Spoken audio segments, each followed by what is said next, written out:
आज नहीं। बच्चे जग रहे हैं। कल रात के लगभग 10:30 बजे थे।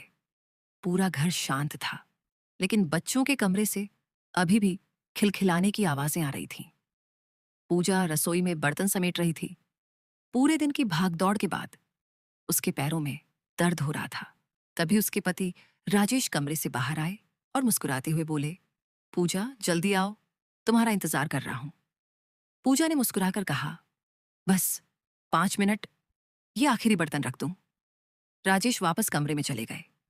10 मिनट बीत गए, फिर 15 मिनट। आखिरकार पूजा कमरे में पहुंची। राजेश थोड़ा नाराज होकर बोले, हर रोज यही होता है, कभी बच्चों का बहाना, कभी काम का बहाना। आखिर मेरे लिए समय कब होगा? पूजा ने धीरे से कहा, पतिदेव, आज नहीं। बच्चे अभी जाग रहे हैं, कल आराम से बैठकर बातें करेंगे। राजेश का चेहरा उतर गया। तुम हर बार यही कहती हो, कल कल कल।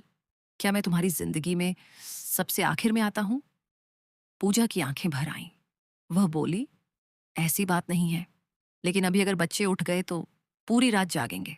सुबह फिर स्कूल है। मैं नहीं चाहती कि उनकी नींद खराब हो। राजेश बिना कुछ बोले करवट लेकर सो गए। अगली सुबह रविवार था। राजेश छुट्टी पर थे। पूजा को हल्का बुखार था। उसने कहा, आज मेरी तबीयत ठीक नहीं है। अगर आप बच्चों को थोड़ा संभाल लें तो मैं 1 घंटे आराम कर लूं। राजेश ने हंसते हुए कहा, इतनी सी बात, तुम तो ऐसे कह रही हो जैसे बहुत बड़ा काम हो। पूजा चुपचाप कमरे में जाकर लेट गई।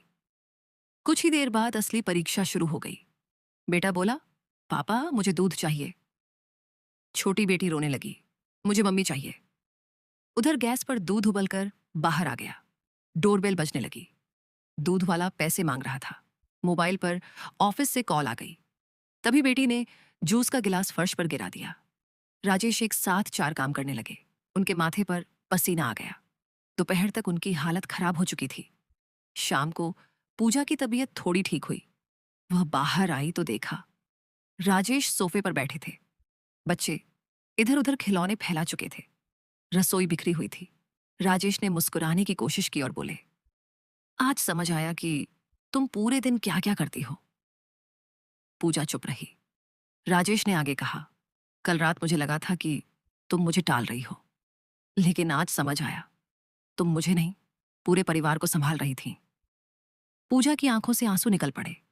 रात को दोनों बच्चों को सुला रहे थे। बेटी ने पूछा, पापा आज कहानी कौन सुनाएगा? राजेश बोले, आज मैं सुनाऊंगा। पूजा पहली बार बिना किसी चिंता के आराम से बैठ गई। बच्चे कहानी सुनते सुनते सो गए। कमरे में शांति छा गई। राजेश 2 कप चाय लेकर बालकनी में आए। उन्होंने मुस्कुराकर कहा, अब तो बच्चे सो गए, अब कोई नहीं जगेगा। चलो आज तुम्हारे साथ बैठकर बातें करते हैं। पूजा हल्का सा मुस्कुराई।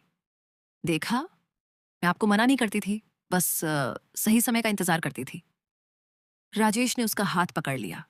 अब से घर सिर्फ तुम्हारी जिम्मेदारी नहीं, हमारी जिम्मेदारी है। उस दिन के बाद राजेश रोज शाम बच्चों का होमवर्क कराने लगे। रात को बच्चों को सुलाने की जिम्मेदारी भी दोनों मिलकर निभाने लगे। अब पूजा के पास अपने लिए भी समय था और अपने पति के लिए भी। एक दिन उनकी बेटी ने स्कूल में लिखा, मेरे मम्मी पापा सबसे अच्छे दोस्त हैं। वे एक दूसरे की मदद करते हैं और कभी अकेले नहीं छोड़ते। जब यह निबंध घर आया तो राजेश की आंखें नम हो गईं। उन्होंने पूजा से कहा, उस रात तुमने कहा था, आज नहीं, बच्चे जग रहे हैं, कल। उस एक वाक्य ने मुझे परिवार की असली जिम्मेदारी समझा दी। पूजा मुस्कुराई और बोली, पति पत्नी का रिश्ता तभी मजबूत होता है जब दोनों एक दूसरे की थकान, जिम्मेदारियों और भावनाओं का सम्मान करें। उस रात दोनों की मुस्कान बता रही थी कि प्यार सिर्फ शब्दों से नहीं, बल्कि साथ निभाने से और गहरा होता है।